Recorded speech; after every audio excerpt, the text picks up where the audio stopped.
بسم اللہ الرحمن الرحیم۔ السلام علیکم دوستان ذی وقار۔ ایک سے زیادہ شادیاں کرنے کا جو ٹرینڈ ہے اس میں ہمارا جو معاشرہ ہے اس کے اندر یہ رجحان بہت کم ہے، بلکہ نہ ہونے کے برابر ہے۔ جو شخص ایک سے زائد شادیاں کرتا ہے اس کو کوئی اچھی نظر سے نہیں دیکھا جاتا، اس کو ایک عیاش شخص تصور کیا جاتا ہے، یا پھر اس کے بارے میں ہمارے معاشرے میں کوئی پازیٹیو اور مثبت رائے جو ہے وہ لوگ قائم نہیں کرتے۔ آئیں دیکھتے ہیں کہ ہم جو یہ تعدد ازدواج ہے یا ایک سے زائدہ شادیاں کرنے کا جو ہمیں قرآن مجید نے حکم ارشاد فرمایا ہے، یا جو ہماری جو اسلامی تہذیب و ثقافت ہے اس میں ایک سے زائد شادیاں کرنے کا جو رواج ہے اس کی حکمتیں کیا ہیں۔ مستشرقین نے اور ویسٹرن دنیا نے اسلام پر ایک اعتراض یہ بھی کیا ہے کہ اسلام نے جو ہے وہ 4 شادیاں کرنے کی اجازت دی ہے۔ میں اپنے محترم دوستان ذی وقار سے یہ گزارش کروں گا کہ دیکھیں، جب اسلام اس دنیا میں آیا، اسلام سے پہلے آپ دیکھتے ہیں کہ بالکل اندھیرا ہی اندھیرا تھا۔ اسلام سے پہلے لوگ جو ہیں وہ لاتعداد شادیاں جو ہے وہ کرتے تھے، اور خواتین کو جو ہے وہ ایسے ہی اپنے ساتھ منسلک کر کے ان کے جو حقوق ہیں ان کو غصب کرتے تھے، اور ان کی جو عزت و تکریم ہے وہ ہمیشہ ایٹ سٹیک ہوتی تھی۔ آپ دیکھیں کہ اسلامی تہذیب و ثقافت میں یہ چیز جو ہے وہ بہت ہی اس کو میں سمجھتا ہوں کہ منیمائز کیا گیا ہے اور ایک آرگنائزڈ کیا گیا ہے اس چیز کو۔ اب دنیا کے تمام مذاہب جو اسلام سے پہلے ہیں ان میں دیکھیں، آج کا جو ہندو مذہب ہے اس کو چھوڑیں، جو ہندو مذہب کے پیشوا ہیں ان کی کتنی شادیاں تھیں۔ اسی طرح جو عیسائی مذہب کے جو ہے وہ پیروکار ہیں، اور اس دور کے اسلام سے قبل کے دور کے جو عیسائی اور یہودی ہیں وہ ایک سے زائد شادیاں جو ہے وہ اکثر لوگوں کی ہوا کرتی تھیں، اور جو عرب کی تہذیب و ثقافت ہے اس میں تو 10 11 11 12 20 شادیوں کا جو ہے وہ تصور موجود تھا۔ ایک صحابی جو ہیں وہ رسول اللہ صلی اللہ علیہ وآلہ وسلم کی بارگاہ میں آئے ہیں، اور نام تھا ان کا غیلان بن سلمہ ثقفی۔ جب انہوں نے اسلام قبول کیا تو ان کی 10 شادیاں تھیں، اور رسول اللہ صلی اللہ علیہ وآلہ وسلم کی خدمت میں حاضر ہوئے تو آپ صلی اللہ علیہ وآلہ وسلم نے ارشاد فرمایا کہ تمہاری 10 شادیاں ہیں، جو 4 ان میں سے جو تمہارے لیے پسندیدہ ترین ہیں ان کو آپ رکھ لیں اور باقیوں کو جو ہے وہ چھوڑ دیں۔ اسی طرح ایک اور صحابی جو ہے وہ رسول اللہ صلی اللہ علیہ وآلہ وسلم کی خدمت میں جو ہے وہ حاضر ہوتے ہیں، اور وہ کہتے ہیں کہ اللہ کے رسول، میرے جو ہے وہ 8 شادیاں ہیں۔ اسی طرح رسول اللہ صلی اللہ علیہ وآلہ وسلم نے انہیں بھی فرمایا کہ تم جو ہے وہ 4 رکھ لو،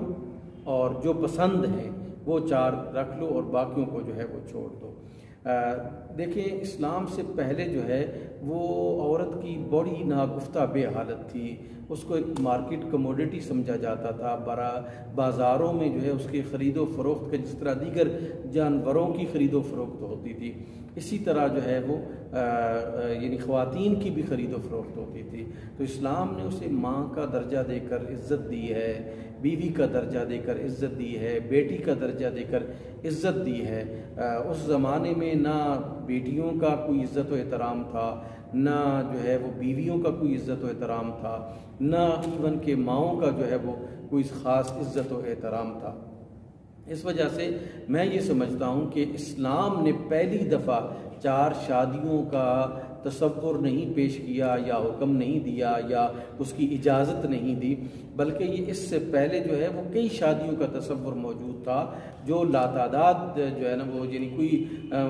یعنی ایک ڈیفینیٹ فگر نہیں تھا کہ اتنی شادیاں آپ کر سکتے ہیں اتنی نہیں کر سکتے۔ تو اسلام نے ایک فطری طور پر جو انسان کے لیے ایک مرد کے لیے گوارا تھا اس کو جو ہے وہ کیا ہے۔ تو میں یہ سمجھتا ہوں کہ ہمیں اسلام کی ان حکمتوں کی طرف جو ہے توجہ کرنا چاہیے جو حکمتیں ہمیں اس تعدد ازدواج یا ایک سے زیادہ شادیاں کرنے کی طرف جو ہے وہ ہمیں راغب کرتی ہیں۔ دیکھیں آج کا جو پاکستان ہے اس میں خواتین کی جو شرح پیدائش ہے وہ مردوں سے کہیں زیادہ ہے، یعنی برابر نہیں ہے بلکہ زیادہ ہے۔ تو وہ خواتین جو شادی کر لیتی ہیں ان کے گھر بار جو ہے وہ بس جاتے ہیں، اور وہ خواتین جو شادیاں نہیں کر سکتی وہ ساری زندگی جو ہے کبھی باپ کے در پر جو ہے وہ گزارتی ہیں، کبھی بھائی کے در پر گزارتی ہیں، اور بے شمار مسائل کا ان بیچاریوں کو جو ہے وہ سامنا کرنا پڑتا ہے۔ اسی طرح انسان کی جو جنسی خواہشات ہیں، ظاہر ہے کہ شادی شدہ خاتون کے اندر ہے تو وہ خاتون جس کی شادی نہیں ہو رہی یہ جو ہے نا وہ خواہش اس کے اندر بھی موجود ہے، تو وہ یا تو غلط طریقے سے جو ہے وہ اس خواہش کو پورا کرے گی یا ساری زندگی جو ہے وہ اس خواہش کو دبائے رکھے گی۔ دبائے نہیں رکھ سکتی کوئی بھی شخص جو ہے وہ اس خواہش کو پوری زندگی نہیں دبا سکتا، اس وجہ سے وہ غلط ذرائع جو ہے وہ یعنی استعمال کر کے اس خواہش کو جو ہے وہ پورا کیا جائے گا۔ تو اگر اسلام نے یہ کہا ہے کہ اگر تم 2 شادیاں کر لو 3 کر لو تو اس سے یہ جو آبادی کا جو تناسب ہے اور اس میں خواتین کی جو شرح پیدائش ہے اس کو ہم بہت ہی اچھی طریقے سے مینج کر سکتے ہیں، اکاموڈیٹ جو ہے وہ کر سکتے ہیں۔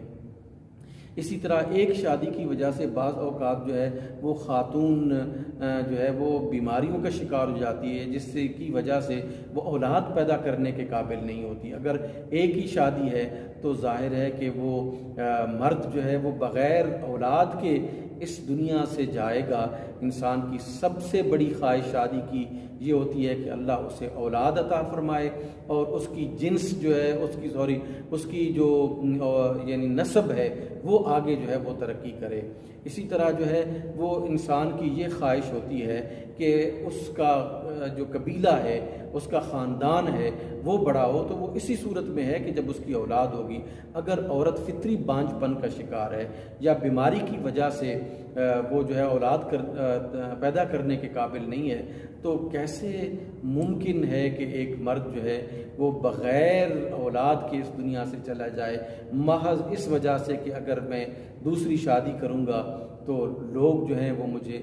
برا بھلا کہیں گے۔ سو ہمیں یہ دیکھنا چاہیے کہ ہم اپنے معاشرتی مسائل کو دیکھیں۔ عورتوں کا بغیر شادی کے رہنا ایک بہت بڑا معاشرتی مسئلہ ہے۔ اس معاشرتی مسئلے کو حل کرنے کے لیے ضروری ہے کہ ہم سٹیپ فارورڈ کریں اور اسلام کا جو جینون تصور ہے اس کو بروئے کار لا کر جو ہے وہ ہم یعنی ایک سے زیادہ شادیوں کا ٹرینڈ جو ہے وہ پیدا کریں۔ دیکھیں یہ بہت ہی عجیب بات ہے کہ ہم خود تو جو ہے وہ ایک اچھے طریقے سے زندگی گزارنے کے حوالے سے جو ہے نا وہ سوچیں، لیکن اپنی بیٹیوں کے حوالے سے اپنی بہنوں کے حوالے سے ہم سوچیں، لیکن وہ خواتین جو یعنی شادی جو ہے وہ نہیں کر پا رہی، ان کو رشتے نہیں مل رہے، ان کے بارے میں بھی ہماری سوسائٹی کو سوچنا چاہیے کہ ہم ان کو کیسے اکاموڈیٹ کر سکتے ہیں۔ جو برائی کو بھی روکا جا سکتا ہے اور انسان کی فطری جذبات ہیں ان کو بھی پورا کیا جا سکتا ہے، اور ایک بہتر طریقہ جو اسلام نے ہمیں دیا ہے اس پر جو ہے وہ ہمیں عمل کرنا چاہیے۔ دیکھیں اسلام نے جو اجازت دی ہے اسلام نے کمپیل نہیں کیا، مجبور نہیں کیا کہ آپ لازماً ہی 4 جو ہے وہ شادیاں کریں۔ اگر بعض اوقات معروضی حالات ایسے پیش آ جاتے ہیں کہ جو ہے وہ دوسری شادی کرنا نقصان دہ ثابت ہوتا ہے تو اسی وجہ سے ریاست کو جو ہے وہ یہ اختیار دیا گیا ہے کہ اگر وہ شخص جو ہے وہ انصاف اپنی 2 بیویوں کے درمیان نہیں کر رہا تو وہ اس پر پابندی لگا سکتا ہے، قانونی طور پر پابندی لگا سکتی ہے ایک ریاست. لیکن یہ اجازت جو ہے وہ کنڈیشنل ہے کہ اگر بیویوں کے درمیان جو ہے وہ عدالت اور انصاف کر سکے تو پھر وہ کرے، وگرنہ